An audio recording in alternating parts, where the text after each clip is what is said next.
Scott, good morning to you. Before we get to what Stiles had to say, I'm just wondering, is this potentially the most consequential news conference for the Premier next hour? This is going to be a tough one, isn't it? Very likely, and he'll have to joust with reporters and so forth. But what's really consequential is whether he makes the decision to make a decision. I think it's obvious that Steve Clark's resignation is an insufficient response to this controversy, which is now mushroomed into a scandal. And so the fundamental question for the government is, what's it going to do?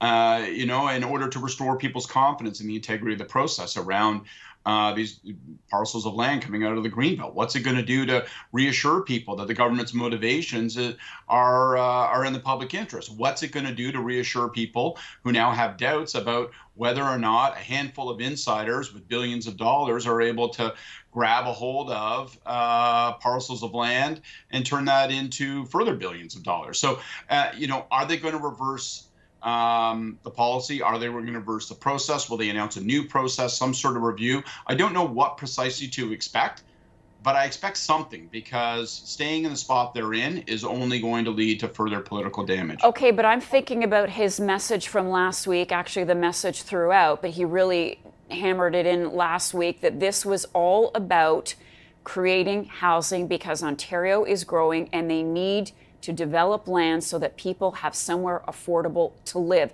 Does that no longer fly? He'll maintain that position. He'll maintain that argument.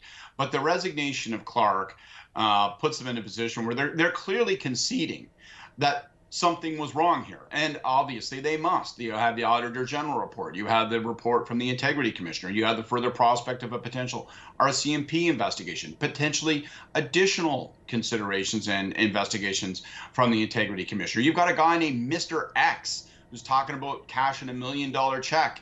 And so it isn't just about housing. It isn't just about trying to get that result. It's about how the government went about it and whether or not it benefited people to the tune of $8.3 billion. They've got to lift those stones off their chest or they're not going to get very far.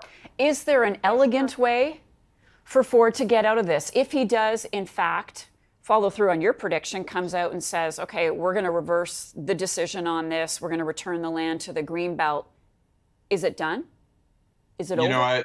It's such an important question, Marcia, because even as we heard in the press conference with Marit Stiles, there aren't obvious and easy options available to the Premier. Not just because they've dug in politically. I mean, they've already shown they're willing to, take some blows politically. They dumped Steve Amato, the Chief of Staff to the Housing Minister. They dumped Steve Clark, the Housing Minister.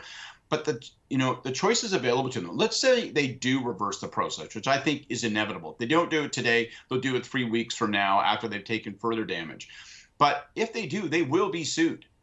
They will be sued because developers will say, hang on, we're just following a government process. It's not our fault that it was designed so porously that middlemen could come in there and try to arbitrage off of illegal lobbying activities. And so, it's going to be difficult. And my prediction is they'll probably do some kind of further half measure, which is odd for this government. Sorry to go on, but if you take a look at Ford's track record when it comes to damage control, they've been pretty sharp on it. As soon as it's obvious that an issue is hurting them, Premier steps up to the mic. He says, gosh, folks, I'm real sorry. I kind of messed it up, but you know what? I apologize, and we're going to undo it.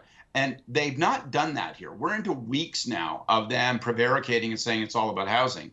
So today is important because today is his best, most recent chance to say, I'm actually going to take action to fix it. Scott Reid, thank you so much for that.